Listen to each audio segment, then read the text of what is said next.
একবার ভাবুন তো, পৃথিবীতে কেউ নেই, শুধুমাত্র একটি ছেলে এবং একটি মেয়ে ছাড়া। তখন তাদের মধ্যে কি হতে পারে? পৃথিবীর বায়ুমণ্ডল পরিবর্তন হওয়ার কারণে এক বিপর্যয় সৃষ্টি হয় এবং এই দুর্যোগে সব মানুষ মারা যায়। বেঁচে থাকে শুধুমাত্র একটি মেয়ে এবং একটি কিশোর ছেলে। এরপরে তাদের মধ্যে সম্পর্ক তৈরি হয়ে যায় আর তারা একটা অজানা দ্বীপে এসে বসবাস করতে শুরু করে। কিন্তু মাঝখানে একটা লোক বেঁচে ছিল যে তাদের কাছে আসে এবং এখান থেকেই শুরু হয় এই মুভির আসল রহস্য। এই লোকটি তাহলে কে? তো বন্ধুরা, বেশি কথা না বলে চলুন সরাসরি গল্পটা শুরু করা যাক। শুরুতেই ডিরেক্ট নামের একটি ছেলেকে দেখানো হয়। সে একটা মেকানিকের সঙ্গে কাজ করছে। তারা সেখানে রেডিওতে শুনতে পায় পুরো পৃথিবীর তাপমাত্রা দিন দিন বেড়েই চলেছে, এতে পৃথিবীতে খারাপ ইম্প্যাক্ট পড়তে পারে। এরপর আমাদেরকে অ্যালবা নামের একটি মেয়েকে দেখানো হয়। সে তার বাবার সঙ্গে দেখা করতে যাচ্ছে। অ্যালবা তার ফোন বের করে ভিডিও রেকর্ড করতে শুরু করে। সবকিছু তার রেকর্ড করার একটা অভ্যাস রয়েছে। তার বাবা ছিল একজন বিজ্ঞানী। সে একটি গুহার ভেতরে কিছু একটা রিসার্চ করছিল। অ্যালবা তখন তার বাবাকে জিজ্ঞাসা করে, এখানে তুমি কি করছো? তার বাবা বলে, হয়তো বড় একটা দুর্যোগ আসতে চলেছে। প্রকৃতি আমাদেরকে কিছু একটা বলতে চাচ্ছে। প্রকৃতিকে আমরা নানাভাবে নষ্ট করে ফেলেছি। এখন প্রকৃতি হয়তো আমাদের উপরে প্রতিশোধ নেবে। অ্যালবা তখন তাকে ফোনে আরো প্রশ্ন করতে থাকে। তার বাবা তখন তার রিসার্চের ব্যাপারে বলে। অ্যালবা সেখানে কিছুক্ষণ কাটিয়ে তারপর আবার শহরে চলে আসে। এরপর অ্যালবাকে ডিরেক্টরের সঙ্গে দেখা যায়। সেখানে ডিরেক্টরের মা ট্রেনি আসায় অ্যালবা তাকে বলে, আপনার ছেলের মেধা আছে, কিন্তু সে পড়ে না। তখন ডিরেক্টকে কিছু ছেলেপেলে খেপানোর চেষ্টা করে। ট্রেনি এসে তাদেরকে সেখান থেকে তাড়িয়ে দেয়। অ্যালবা বাড়ি এসে দেখতে পায় তার বাবা একটা কাজের জন্য বার্সেলোনা যাবে, তাই তার কাগজপত্র সব একটা ফাইল করছে। অ্যালবা তাকে যেতে না করে, কিন্তু তার যেহেতু অনেক জরুরি কাজ তাই তাকে যেতে হবে। অ্যালবা তখন শহরের দিকে আসতে থাকে। পথিমধ্যে সে দেখতে পায় সেই ছেলেগুলো ডিরেক্টকে ধরে পানিতে ফেলে দিচ্ছে। অ্যালবা তার গাড়ি থামিয়ে যখনই তাদের কাছে আটকাতে যায়, তার আগে ছেলেগুলো ডিরেক্টকে পানিতে ফেলে দেয়। অ্যালবা তাকে বাঁচানোর জন্য পানিতে ঝাঁপ দেয়। ডিরেক্ট পানির অনেক নিচে চলে গিয়েছিল, কিন্তু তখন আকাশে অনেক বিদ্যুৎ চমকায় আর সেটার ইফেক্ট পানিতেও দেখা যাচ্ছিল। কিন্তু তাদের উপরে কোনো ক্ষতি হচ্ছিল না, কারণ তারা তো পানির অনেক নিচে ছিল। অ্যালবা তখন তাকে উপরে নিয়ে আসে। দেখতে পায় সবকিছু শেষ হয়ে গেছে। সেখানে তখনও বিদ্যুৎ চমকাচ্ছিল।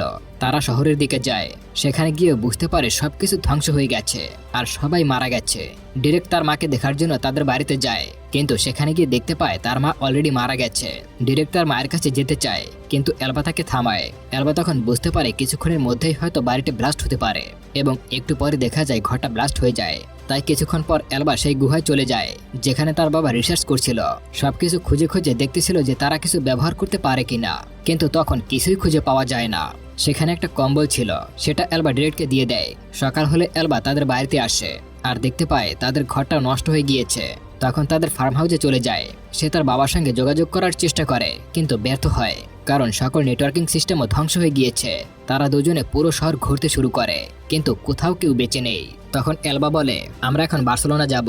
সামনেই তারা একটা স্কুটার দেখতে পায়। সেটা ধাক্কা দিয়ে স্টার্ট উঠানোর চেষ্টা করে। তখন স্কুটারটি একটা পাথরের সঙ্গে ধাক্কা লাগে এবং অ্যালবা নিচে পড়ে যায়। তখন অ্যালবা একটা পাথরের সঙ্গে ধাক্কা খেয়ে গুরুতর আহত হয়। তারপর নিরুপায় হয়ে তারা বাড়িতে চলে আসে। অ্যালবা তার বাবা সেই ডায়েরিটা পড়তে থাকে এবং বুঝতে পারে তার বাবা ঠিকই কথা বলেছিল, প্রকৃতি নিষ্ঠুর হয়ে গিয়েছে। এই সবকিছু অ্যালবা তার ফোনে রেকর্ড করতে শুরু করে। তারপরে সে ঘুমিয়ে পড়ে। রাতে ডিরেক্ট তাকে দেখতে আসে। দেখতে পায় ক্ষতস্থানে ইনফেকশন হয়ে গিয়েছে। অ্যালবা তাকে বলে, আমার অ্যান্টিবায়োটিক প্রয়োজন। ডিরেক্ট বলে, আমি এখনই নিয়ে আসতেছি। অ্যালবা তখন বলে, তোমার যাওয়ার দরকার নেই, বাইরে অনেক বিপদ, আমরা সকালে গিয়ে নিয়ে আসব। এগুলো বলে সে ঘুমিয়ে পড়ে। কিন্তু দেখা যায় ডিরেক্ট একাই বেরিয়ে পড়েছে। বাইরে এসে সে ভয় পেতে শুরু করে। সে কখনোই রাতে একা বের হয়নি, কিন্তু অ্যালবার প্রাণ বাঁচাতে হলে তাকে যেতেই হবে। তাই সে রওনা হয় আর সকাল হতেই অ্যান্টিবায়োটিক পুশ করে দেয় আর ক্ষতস্থানে মলম লাগিয়ে দেয়। অ্যালবার ঘুম ভাঙতেই দেখতে পায় তার ক্ষতস্থানটি ঠিক হয়ে গেছে। তখন সে ডিরেক্টকে ডেকে বলে, দেখো তো ক্ষতটা কেমন হয়েছে। ডিরেক্ট বলে, ক্ষত শুকিয়ে গেছে, কিন্তু একটা ট্যাটুর মতো দাগ রয়েছে। অ্যালবা তখন হেসে বলে, সমস্যা নেই, আমার ট্যাটু অনেক পছন্দ। রাত হতেই অ্যালবা আবারও ভিডিও শুট করতে শুরু করে যে তার সঙ্গে কি হয়েছে। যেভাবেই হোক বার্সেলোনা তাদেরকে যেতেই হবে তার বাবাকে খুঁজে বের করার জন্য। পরের দিন সকালে ডিরেক্ট উঠে দেখতে পায় অ্যালবা তার বিছানায় নেই, কিন্তু রক্ত দেখা যাচ্ছে। ডিরেক্ট ভয় পেয়ে যায় আর তাকে খুঁজতে বেরিয়ে পড়ে। কিছুক্ষণ পর ডিরেক্ট অ্যালবাকে খুঁজে পায় এবং জিজ্ঞাসা করে, তুমি কি ঠিক আছো? সে অ্যালবার পায়ে রক্ত দেখতে পায়। সে বুঝতেই পারে না তার কি হয়েছে। ডিরেক্ট তখন বলে, তুমি ঠিক নেই, তোমার পায়ে রক্ত লেগে আছে। অ্যালবা তখন বলে, আমার পিরিয়ড হয়েছে। ডিরেক্ট তখন পিরিয়ড সম্পর্কে কিছুই বোঝে না। অ্যালবা তখন তাকে বোঝায়। ডিরেক্ট তখন হেসে বলে, তার মানে তুমি বাচ্চা জন্ম দিতে প্রস্তুত। আর অ্যালবা তখন কথা ঘুরিয়ে ফেলে। তখন ডিরেক্ট তাকে ছোঁয়ার চেষ্টা করে, কিন্তু অ্যালবা তাকে থামায় আর বলে, এমনটা কখনো করবে না। তারপর দেখা যায় ডিরেক্ট বন্দুক চালানোর প্র্যাকটিস করছে। এলবা বন্দুকের আওয়াজ শুনে তার কাছে আসে আর জিজ্ঞাসা করে, তুমি কোথায় পেয়েছো এটা? ডিরেক্ট বলে, পুলিশের গাড়ি থেকে পেয়েছি। এলবা তখন বলে, বন্দুক পুলিশের গাড়িতে রেখে আসো। কিন্তু ডিরেক্ট বলে, না, বন্দুক চালানো শিখতে হবে আমাকে, তোমাকে এখন রক্ষা করার দায়িত্ব আমার। দেখতে দেখতে 3 মাস কেটে যায়। এলবা বুঝতে পারে তাদের সাহায্য করার জন্য এখন আর কেউ বেঁচে নেই, এখন নিজেদের দেখাশোনা নিজেদেরই করতে হবে। এলবা তখন তার বাবার সার্ভাইভাল গাইডটি পড়তে থাকে, কিভাবে গাছ লাগানো হয়, কিভাবে খাদ্য উৎপাদন করতে হয়। আসলে সার্ভাইভ করার জন্য সকল গাইড এই বইটিতে ছিল। তারা মোটামুটি ভালোই সার্ভাইভ করতে থাকে সেখানে। আর এলবা তার এই সবকিছু ফোনে রেকর্ড করতে থাকে। দেখতে দেখতে বেশ কিছু বছর কেটে যায়। আমরা দেখি ডিরেক্ট অনেক বড় হয়ে গিয়েছে। তখন এলবা ডিরেক্টের প্রতি আরো আকর্ষিত হয়ে পড়ে, কিন্তু সে ফিলিংসটা কোনো রকমের কন্ট্রোল করে ফেলে। এলবা সবসময় ডিরেক্টের প্রতি যে আকর্ষণ রয়েছে সেটা লুকিয়ে চলে, আর ডিরেক্টও এলবার প্রতি কেমন একটা আকর্ষণ অনুভব করে, কিন্তু এই আকর্ষণের মানে কি সেটা সে বুঝতে পারে না। একদিন এলবা গাছে পানি দিতেছিল আর ডিরেক্ট তার দূরবীন দিয়ে দূরে দেখতেছিল। গাছে পানি দেওয়ার পর এলবা সেখানে গোসল করতেছিল। ডিরেক্ট সেটা দেখে ফেলে। এটা দেখে সে এলবার প্রতি আরো বেশি আকর্ষিত হয়ে যায়, কিন্তু বেচারা বুঝতেই পারে না এই ফিলিংসের মানেটা কি। এলবা যখনই কোনো কাজ করতে থাকে তখনই ডিরেক্ট তাকে সাহায্য করার জন্য চলে আসে, আর যখন তাদের একে অপরের সঙ্গে টাচ লাগে তখন ডিরেক্ট সেটা এনজয় করে। তাই একদিন ডিরেক্ট এলবাকে কিস করে দৌড় মারে। এলবা অবশ্য এই বিষয়টা ভালোভাবেই নিয়েছিল।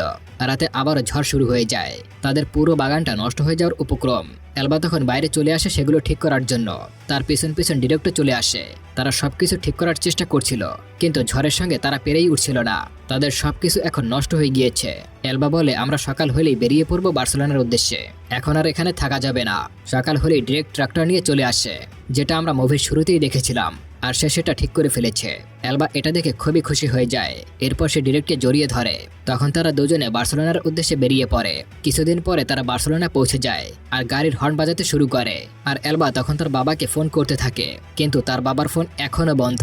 বার্সেলোনার অবস্থাও খারাপ হয়ে গিয়েছিল, তাই এলবা এটা মেনে নিয়েছে যে তার বাবাও হয়তো এখন আর বেঁচে নেই, তাই তাকে খোঁজা বন্ধ করে দেয়। কিন্তু ডিরেক্ট হাল ছাড়ে না, বলে আমাদের খোঁজ চালিয়ে যেতে হবে। আর তারা পুরো শহর ঘুরতে থাকে। ঘুরতে ঘুরতে তারা বার্সেলোনা স্টেডিয়ামে চলে আসে। দেখা যায় স্টেডিয়ামটি পুরোই নষ্ট হয়ে গিয়েছে। ডিরেক্ট তখন ফুটবল বের করে খেলতে শুরু করে, আর এলবা বসে বসে দেখতেছিল। ডিরেক্ট বল যখন গোলবারের দিকে শুট করবে তখনই এলবা তাকে থামায়, বলে থামো, এটা আমি শুট মোবাইলে করব। ডিরেক্ট গোল করে টি শার্ট উপরে তুলে সেলিব্রেট করতে থাকে। তখন এলবা তার শরীর দেখে আকৃষ্ট হয়ে যায়। তখন এলবার ফোনটি হাত থেকে পড়ে যায়। এরপরে তারা দুজনে কাছাকাছি আসতে চাচ্ছিল, তখনই এলবা ফোনটি তুলে নেয়। তখন ডিরেক্ট খুবই অকওয়ার্ড ফিল করছিল। এলবা তখন তাকে বলে, আমি জানি এই ফিলিংসটার মানে কি, এটা প্রাকৃতিকভাবেই হয়ে থাকে এবং যত দ্রুত সম্ভব আমাদেরকে অ্যাকসেপ্ট করে নেওয়া উচিত। তারপর তাদের জীবন পাল্টে যায়। তারা সবসময় হাসি খুশি থাকে, সমুদ্রের কিনারায় ছোট্ট একটা ঘর করে, আর আস্তে আস্তে প্রয়োজনীয় সবকিছু জোগাড় করতে থাকে। একদিন এলবা বলে সে প্রেগনেন্ট। তারা দুজনেই এই ব্যাপারটায় খুবই খুশি হয়ে যায়। পরবর্তী সিনে দেখা যায় এলবা একটা ধ্বংসপ্রাপ্ত লাইব্রেরিতে যায় এবং অনেক বই পড়তে শুরু করে, যাতে সে জানতে পারে কিভাবে ডেলিভারি করা যায় আর বাচ্চার খেয়াল কিভাবে রাখা যায়। একদিন এলবা তার বাবার একটা নোট পড়তেছিল, তখন সে তার পেটে ব্যথা অনুভব করে। এর জন্য সে ডিরেক্টের কাছে যায়। ডিরেক্ট বুঝতে পারে এখন কি করতে হবে। তারা দুজনেই প্রস্তুত ডেলিভারি করার জন্য। তাদের একটা ছেলে সন্তান হয়েছে, তার নাম রাখা হয় কাই। বাচ্চা হওয়ার পর তাদের জীবনে আরো বেশি খুশি নেমে আসে। একদিন এলবা খেয়াল করে সমুদ্রে একটা বোট ভেসে যাচ্ছে। সে ডিরেক্টকে ডাক দেয়। ডিরেক্ট বলে, আমরা দুজনে এখানে ঠিক আছি, আমাদের আর কারোর দরকার নেই। কিন্তু এলবা মানে না। সে ভাবে জাহাজে হয়তো তার বাবা আছে। তখন তারা সমুদ্রের কিনারায় কাউকে পড়ে থাকতে দেখে। এলবা দেখে এটা তার বাবা না, তাও তাকে তাদের বাড়িতে নিয়ে আসে। কিছুক্ষণ পর তার জ্ঞান ফিরে আসে। এই লোকটার নাম হলো সার্গি। লোকটি বলে, তোমাদের পেয়ে আমি খুবই খুশি হয়েছি। মনে করেছিলাম শুধুমাত্র আমি একাই বেঁচে আছি। আমি মাঝে মধ্যে বোট নিয়ে লোকদেরকে খুঁজতে বের হই। সে বলে, আমি এখন আমার বোট ঠিক করে এখান থেকে চলে যাব। তখন এলবা বলে, তুমি চাইলে আমাদের সঙ্গে থাকতে পারো। কিন্তু ডিরেক্টর এই লোকটাকে সুবিধার মনে হয় না। সার্গি তখন এই বিষয়টা বুঝে ফেলে। সে বলে, আমি আমার বোটে ঠিক আছি। যাওয়ার সময় সার্গি বলে, আমি বহুদিন ধরে কাউকে জড়িয়ে ধরি না, আমি কি তোমাদের দুইজনকে একটু জড়িয়ে ধরতে পারি? তখন সার্গি তাদেরকে জড়িয়ে ধরে কান্না করে দেয়। তার কান্না দেখে ওদের দুইজনেরও মন গলে যায়। সার্গি ডিরেক্টকে সবকিছু শেখাতে থাকে। ডিরেক্ট তার কাছ থেকে অনেক কিছু শিখে নেয়। কিন্তু যখন এলবা সার্গির কাছে যায়, ডিরেক্টের এই বিষয়টা মোটেও ভালো লাগে না। একদিন এলবা তার বাচ্চাকে দুধ খাওয়াচ্ছিল। সার্গি তখন সেটা লুকিয়ে দেখে ফেলে। তখন ডিরেক্ট তাকে বলে, এটা তুমি কি করছো? সার্গি বলে, আমি শুধুমাত্র এলবার খেয়াল রাখছিলাম। আমি এলবার জন্য একটু মধু এনেছি। সে সারাদিন বাচ্চাকে দুধ খাওয়ায়। এটা তার অনেক উপকারে আসবে। কিন্তু ডিরেক্ট খুবই রাগান্বিত। সে তাকে বলে তোমার বোট এখন ঠিক হয়ে গেছে, তুমি চাইলে এখন এখান থেকে চলে যেতে পারো। সার্গি যখন সেখান থেকে চলে যাচ্ছিল তখন সে বলে আমি তোমাদের বাড়িতে অনেকদিন থাকলাম, তোমরা চাইলে আমার বোটে থাকতে পারো, অনেক মজা হবে। এলবা তখন রাজি হয়ে যায়। তারা দুজনে বোটে উঠে পড়ে। সার্গি বলে তোমরা আজকে বোটে থেকে যাও, তোমাদের জন্য একটা সারপ্রাইজ আছে। কিন্তু ডিরেক্ট থাকতে চায় না, তবুও এলবার জন্য সে রাজি হয়ে যায়। রাতে সার্গি প্রজেক্টরে একটা মুভি চালায়। এলবা অনেক খুশি হয়ে যায়, কারণ সে বহু বছর ধরে কোনো মুভি দেখতে পায়নি। মুভি দেখতে দেখতে তারা ঘুমিয়ে পড়ে। সকাল হলেই ডিরেক্টের ঘুম ভাঙে এবং দেখতে পায় তারা তাদের সীমানা থেকে অনেক দূরে চলে এসেছে। ডিরেক্ট বুঝে ফেলে সার্গি তাদের সঙ্গে কিছু উল্টাপাল্টা করার চেষ্টা করতেছে। সে এলবাকে উঠাতে যায়, তখন সার্গি ডিরেক্টের মাথায় আঘাত করে বসে আর সে পানিতে পড়ে যায়। এলবারও তখন ঘুম ভেঙে যায়। সে তখন পানিতে ঝাঁপ দেয় ডিরেক্টকে বাঁচানোর জন্য। কিছুক্ষণ পর সে তাকে পানি থেকে উপরে নিয়ে আসে, কিন্তু ততক্ষণে সার্গি কাইকে নিয়ে এখান থেকে অনেক দূরে চলে গেছে। তারা বাড়িতে চলে আসে। ডিরেক্ট খুবই রাগান্বিত, তারা তাদের বাচ্চাকে হারিয়ে ফেলেছে। তারা এটাও জানে না সার্গি কাইকে নিয়ে কোথায় গেছে। তারা ম্যাপ ধরে সার্গির দ্বীপ খুঁজতে থাকে। ডিরেক্ট একটা বোট নিয়ে আসে এবং সেটা ঠিক করে ফেলে। এলবার তখন মনে পড়ে সে মধু নিয়ে এসেছিল। এখন তাদের খোঁজ করতে হবে কোন দ্বীপে বেশি মধু পাওয়া যায়। তারা অনেক খোঁজাখুঁজির পর একটা দ্বীপের সন্ধান পায়। ডিরেক্ট একটা বন্দুক নিয়ে বেরিয়ে পড়ে তাদের বাচ্চাকে নিয়ে আসার জন্য। কিছুক্ষণ পর তারা দ্বীপে পৌঁছে যায়। দ্বীপে পৌঁছানোর সঙ্গে সঙ্গে তারা কাইয়ের কান্নার আওয়াজ শুনতে পায়। তারা লুকিয়ে লুকিয়ে সার্গিকে দেখতেছিল। এলবা তাকে বলে গুলি করে তাকে মেরে ফেলো। ডিরেক্ট বলে আমার মনে হয় এই লোকটি এখানে একা না, আমাদের ভালো মতো দেখতে হবে। তখন দেখা যায় সার্গি বাড়ির পেছনে যাচ্ছে। ডিরেক্ট বলে তুমি কাইয়ের কাছে যাও, আমি সার্গির পেছনে যাচ্ছি। এলবা কাইয়ের কাছে গিয়ে দেখতে পায় কাইকে একটা খাঁচার মধ্যে বন্দি করে রাখা হয়েছে। এলবা সেটা ভাঙার অনেক চেষ্টা করে কিন্তু পারে না। আশেপাশে চাবি খুঁজতে থাকে। অন্যদিকে ডিরেক্ট দাঁড়িয়ে আছে সার্গির অপেক্ষায়। তখন এলবা এসে বলে আমাদের বাচ্চাকে খাঁচায় বন্দি করে রেখেছে। তখন ডিরেক্ট বলে তুমি বন্দুক নিয়ে এখানে দাঁড়াও, আমি যাচ্ছি বাচ্চার কাছে। অনেক সময় এলবা সেখানেই দাঁড়িয়ে থাকে, কিন্তু সে যখন কায়ের কান্নার আওয়াজ শুনতে পায় তখন সেখানে চলে যায়। যাওয়ার সময় সার্গি এলবাকে ধরে ফেলে এবং বন্দুকটি নিয়ে এলবার দিকেই তাক করে রাখে। আর সে ডিরেক্টকে বলে এখন যা বলবো তাই করতে হবে, না হলে এলবা মারা যাবে। সার্গি তাদের দুজনকে বেঁধে ফেলে। তখন সে বলে আমি তোমাদের সঙ্গে থাকতে চেয়েছিলাম, কিন্তু তোমরা দুজন আমাকে অপমান করে তাড়িয়ে দিয়েছ। এলবা বলে তুমি যদি আমাদের এখন ছেড়ে দাও তাহলে আমরা সবাই একসাথে থাকবো। সার্গি এলবাকে নিয়ে চলে যায় আর তাকে বলে আমি যখন বলবো তখনই কাইকে কাঁদাতে হবে, তার কান্না আমার কাছে অনেক ভালো লাগে। এলবা তখন তার বাচ্চাকে দুধ খাওয়াচ্ছিল। সার্গি তখন তার সামনে দাঁড়িয়ে এসব দেখতেছিল। এলবার এই বিষয়টা মোটেও ভালো লাগছিল না। কিছুক্ষণ পরে সার্গি উপরে চলে আসে। তখন এলবা কাইকে নিয়ে পালিয়ে যায়। সার্গি সেটা দেখতে পায় কিন্তু পিছু করে না। সে ডিরেক্টকে টর্চার করতে শুরু করে। তখন এলবা দাঁড়িয়ে যায়। ডিরেক্ট তখন অজ্ঞান হয়ে গিয়েছিল। এরপরে সার্গি এলবাকে খুঁজতে বেরিয়ে যায়। যেদিকে বাচ্চার কান্না আওয়াজ শুনতে পায় সে সেই দিকে ছুটতে থাকে। গিয়ে দেখে এলবা তাকে ধোকা দিয়েছে। সে মোবাইলে বাচ্চার কান্নার আওয়াজ চালু করে রেখেছে। তখন সে দৌড়ে চলে আসে ডিরেক্টের কাছে। এদিকে এলবাও অলরেডি তার কাছে চলে এসেছে।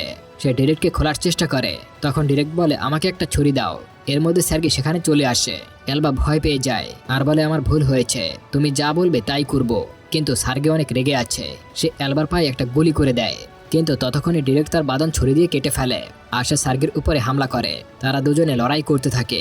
এলবা বন্দুক নিয়ে সার্গিকে ভয় দেখায়, কিন্তু সার্গি তাকে ধাক্কা দিয়ে নিচে ফেলে দেয় আর তারা দুজনে এভাবে লড়াই করতে থাকে। কিছুক্ষণ পর ডিরেক্ট সার্গিকে একটা রড দিয়ে আঘাত করে আর সার্গিও একটা গুলি করে, কিন্তু ডিরেক্ট তাকে এত জোরে আঘাত করেছিল যে সার্গি সেখানেই মারা যায়। ডিরেক্টরও একটা গুলি লেগেছে। সে আহত অবস্থায় কাইয়ের কাছে যায়। ডিরেক্ট শেষবারের মতো কাইকে চুমু খেয়ে মাটিতে লুটিয়ে পড়ে। এলবা তাকে উঠানোর অনেক চেষ্টা করে, কিন্তু ডিরেক্ট ততক্ষণে মারা গেছে। রাত হতেই এলবা ডিরেক্টের লাশ সমুদ্রে ভাসিয়ে দেয় আর কাইকে নিয়ে সে চলে আসে আগের জায়গায়। এরপরে বেশ কিছু বছর পরের দৃশ্য দেখতে পাই। কাই এখন বড় হয়ে গিয়েছে। সে তার বাবার মতোই ফুটবল নিয়ে খেলতেছিল। এলবা তার কাছে আসে আর তার বাবার একটা ভিডিও দেখায়। কাই তার বাবার ভিডিও দেখতে পেয়ে খুব খুশি হয়ে যায় এবং তার বাবার মতোই সেলিব্রেট করে। আর এই দৃশ্যের মাধ্যমে মুভিটা এখানেই শেষ হয়ে যায়। আসলে দিনের পর দিন আমরা প্রকৃতিকে যেভাবে ব্যবহার করছি তাতে হয়তো প্রকৃতি আমাদের উপরেই অচিরেই অখুশি হয়ে যাবে। প্রকৃতি শান্ত থাকলে পৃথিবী ভালো থাকবে, পৃথিবী ভালো থাকলে পৃথিবীর মানুষও ভালো থাকবে। আজকের গল্পটা আপনাদের কেমন লেগেছে? যদি ভালো লেগে থাকে তাহলে অবশ্যই কমেন্ট করে জানাবেন আর ভিডিওটিতে একটি লাইক দিয়ে সাবস্ক্রাইব করে আমার সঙ্গেই থাকবেন। এতক্ষণ ধরে ভিডিওটি দেখার জন্য অসংখ্য ধন্যবাদ।